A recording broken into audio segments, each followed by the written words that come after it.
Hey, Autumn Athletes, Larry Sorensen here, and today I'm going to chat with Jessica Picard and find out what makes her an Autumn Athlete that's not done yet. Remember, if you enjoy our content, please like, subscribe, and ding that bell for notifications. All right, let's kick this thing off. Jessica, thanks so much for joining us today. Why don't you start us off with a little introduction? Hi, my name is Jessica Picard. I'm a 39-year-old mom of two. Um, I have a husband, obviously, and five dogs. I have mini dachshunds, and I am an NPC figure competitor. I just started out with that this year. I am a registered nurse, and I owned a wellness practice that I run in Rock Hill, New York. Well, nice to meet you, Jessica. Thanks again for joining us today. Before we get started talking about what you're doing right now, why don't you give us a little background on your athletic history? My athletic background basically started when I was in like third or fourth grade. I did ASO soccer. That was what was available in the area. Unfortunately, I was like a super overweight kid, so I didn't really excel at athletics. And unfortunately, I was the overweight cheerleader. So that was fun. Then eventually, I got into track and field. I still played soccer. I did a lot more track and field events. I was a thrower. I threw shot put and discus. And then throughout the rest of my high school years, it was like football, cheerleading, a little bit of basketball cheer. I did play basketball. I was terrible at it. But even being like a heavier set kid, I always played sports. Um, my mom got me into weightlifting when I was 14. So that's kind of where this had started, was lifting weights and doing more independent sports. So you did that when you were young. Did you continue on with any sort of athletics or training or fitness from that time up until you got involved with the bodybuilding? I mean, I had kids, so like periodically I would do spin. I did a lot of spin cycling. I was into CrossFit for quite a while. So I got like a lot of the basics from CrossFit, still going to the gym. I got into 5K races. I started to do that for a while. And then it all kind of like led up to finally the goal of bodybuilding competition and competing. Did you have any kind of injuries or major setbacks during that time frame, or even now that you've been involved with the bodybuilding? I have three herniated disc in my neck and three herniated disc in my back. So pain management for a while was really difficult. I didn't lift for a really long time because like the lower back pain was really bad. I couldn't sit, I couldn't stand, I couldn't do anything. I went to numerous doctors for it, but the only thing that helps me is acupuncture. So I'm a regular with my acupuncturist, and he's fixed me and he has got me back to lifting. So I feel amazing now. So with the bulging discs, like was there issues? I mean, was it pinching the nerve and so forth? Was it restricting your mobility? What kind of was the specifics there? Just for anybody else out there that might be having the same issue, what was the specifics and how did you really get through that besides just the acupuncture? Or is that it? So I mean, for a while I went and got injections like deep in my back. But it was a lot of pain down my leg, numbness, tingling. Sitting was painful, driving was painful, standing was painful. So like there was no happy place. And that hurt worse than the neck issue I have. But really like going through all of it, I mean, and they had me on different pain medication to try to like calm the tingling and the nerves down, and that didn't really help.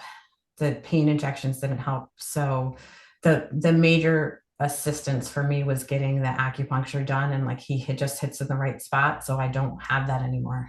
Why don't you fill us in first on some of the highlights of your accomplishments? So April 12th was my first competition in the figure division. I did a metropolitan in Teaneck, New Jersey.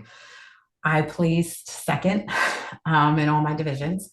So overall, like I should be happy with that, but I'm not going to be happy with that. So a month later, unexpectedly, I changed coaches, and she said, there's something in Florida.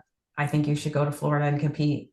So I went to Susa in Florida, and I got first place in all my divisions there. I did not take the overall, which is the goal. I wanted to take overall because then ultimately I want to get to the level that I could go get my pro card. Yeah. So I qualify now with my placing from the Met and from Susa to go, but I'm not comfortable doing that until I take an overall title in figure at a show. So, for my audience that is not knowledgeable about bodybuilding, tell us a little bit more about what you mean that you took your division, but not the overall, and what's the difference there. Kind of explain to us what all that means. So every class is divided up into divisions. So there's Masters 35 plus was one of the divisions I was in. Then there's height classes that you fall into. So I took first in that class. Then there's novice, which is like your second or third show, like you're pretty new to the sport. So I was able to take that because that was my second show. And then there's true novice. So I did take second place in true novice, which meant that was your very first show. So all the classes are broken up nicely. So what you want is you want to get to the open class. So in the open class is where you get the best at that show in their height division against each other. And then they pick who is the overall of the entire figure division. Yeah. And I went up against a girl who was, well, two girls actually, that they were just bigger and they had wider backs and their posing looked a little better.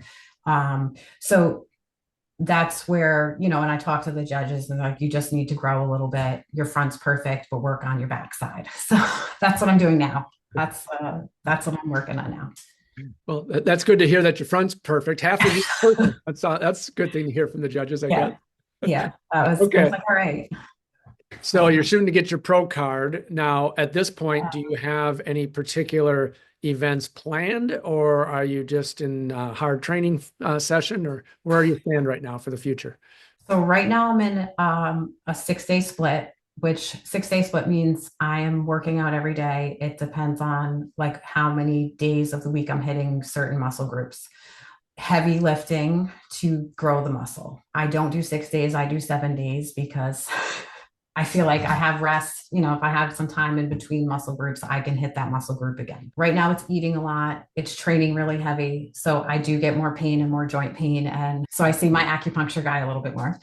And then I'm looking probably October, November of maybe the next show. But it depends on what my body looks like basically in August. We'll kind of decide how the cut's going to go. Okay, and you started touching a little bit on your training because that's really what I want to go. So we want to know how you get to be perfect, at least on half of your body. So fill us in a little bit on your training regimen, kind of broadly speaking, to begin with, in season, off season, and then maybe we'll dig in a little bit to some more detail after that. So right now, it's a lot of heavy compound movements because I'm trying to build. The weight gets heavier and heavier every time. You want to make sure you're really challenging the muscle. So the rep scheme is down lower versus when I'm cutting, the rep scheme's higher and the weights are a little bit lower because the food that you're fueling your body with becomes less when you start to cut. Right now, I can eat enough to support that heavy workout that I'm doing. Obviously, it's a lot of protein, clean carbs. My diet's like really clean, but I have to do that now to support what I'm trying to grow. So very different from when I go into a cut. The cut is hard mentally, physically to get through it. It's hard on the family. I warn my kids like, hey, we're going into cut now. Like, just know I'm not going to be happy all the time. So, so they get it. And they know like right now we can't give mom the extra pizza crust because they know I like the crust. So they're like, you can have the crust now, right? I was like, yeah, but don't tell my coach. Right now I can eat a little bit extra. End of August, I'll be, restricted again. You talk a little bit about compound movements, heavy weights. So give us maybe a typical day or week, if you want, in off season versus prep season, of what you would train and just your actual split and how you go about it, even reps and so forth. Right now I'm doing 3 leg days, 2 shoulder days, 1 bi-tri day, and 1 one back day, but some of my like glute days kind of go into back. There's a lot more on my list to do now. My workouts last longer. It's like a good hour, hour and a half, hour, 40 minutes, where when I'm in a cut and I'm not lifting that heavy, I don't need a ton of rest between any kind of set. I kind of feel like the workouts, they vary, but they stay the same. And the only thing that really changes is the rep scheme. For my figure division, you have to have wide shoulders. You have to have a good back. You have to have good legs. Like everything has to be perfect. Yeah. So I have to work those muscle groups at least twice a week. Everything I'm doing should be twice a week. Yeah. Abs have to be on point. It's not like a wellness where wellness you focus on legs all the time. Wellness, you have to have big legs. So I need everything in perfect symmetry. So it really, how is the workout affecting me in my pictures and my posing that I send to my coach? That kind of determines what the tweaks are that go in the next round of the workout and the diet.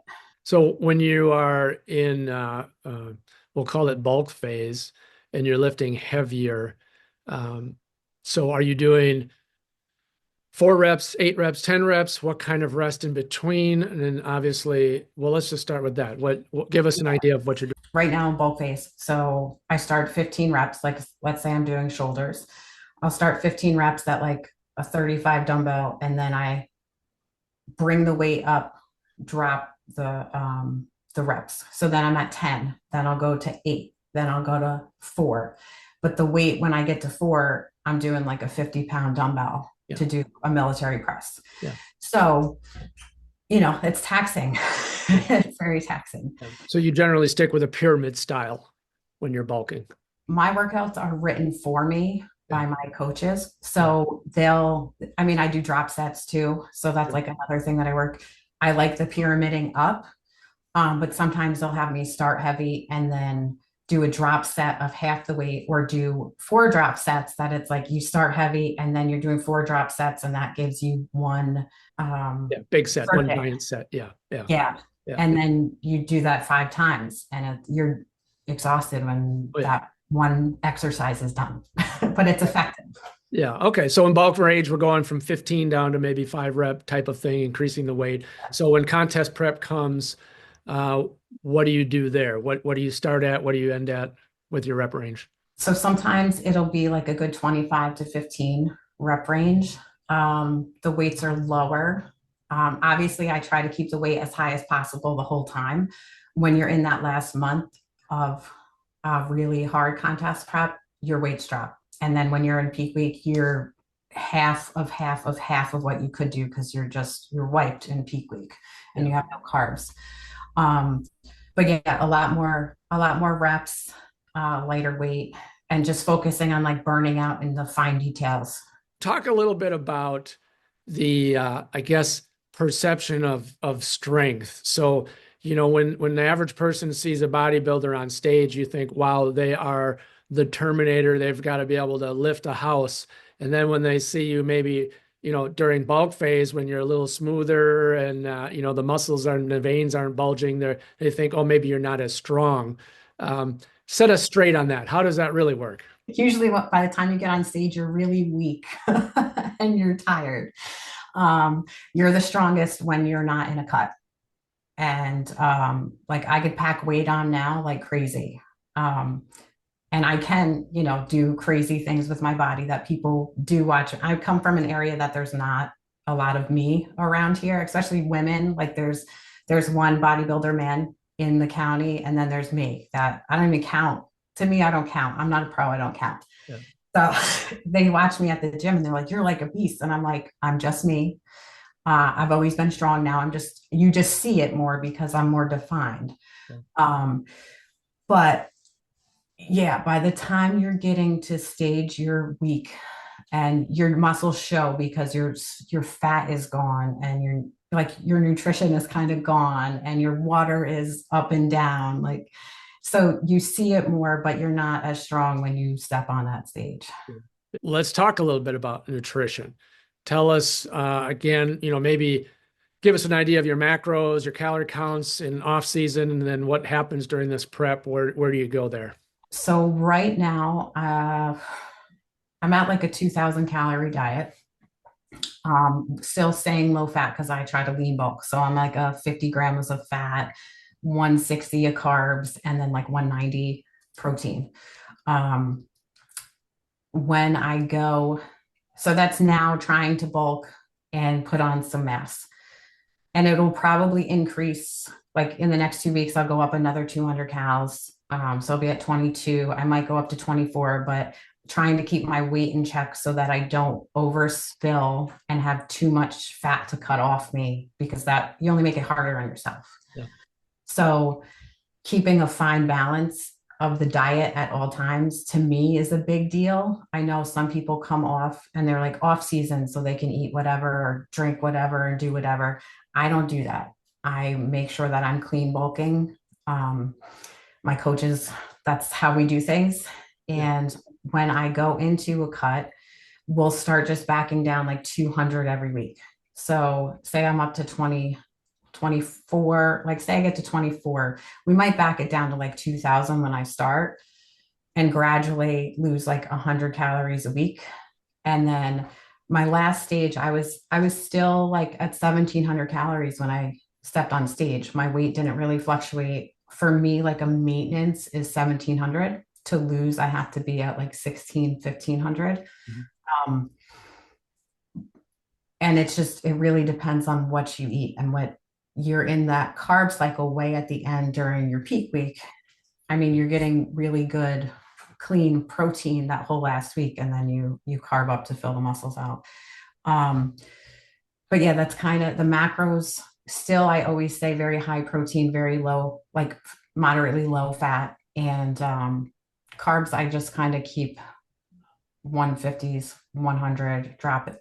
We drop slowly with the carbs, but Yeah. for hyper And just for reference for the audience, you're about 140 off season pounds, 5'4", is that right? 5'4". Yeah. So right now I'm 139.9. Okay. Yeah. So my stage weight was 133 in Florida.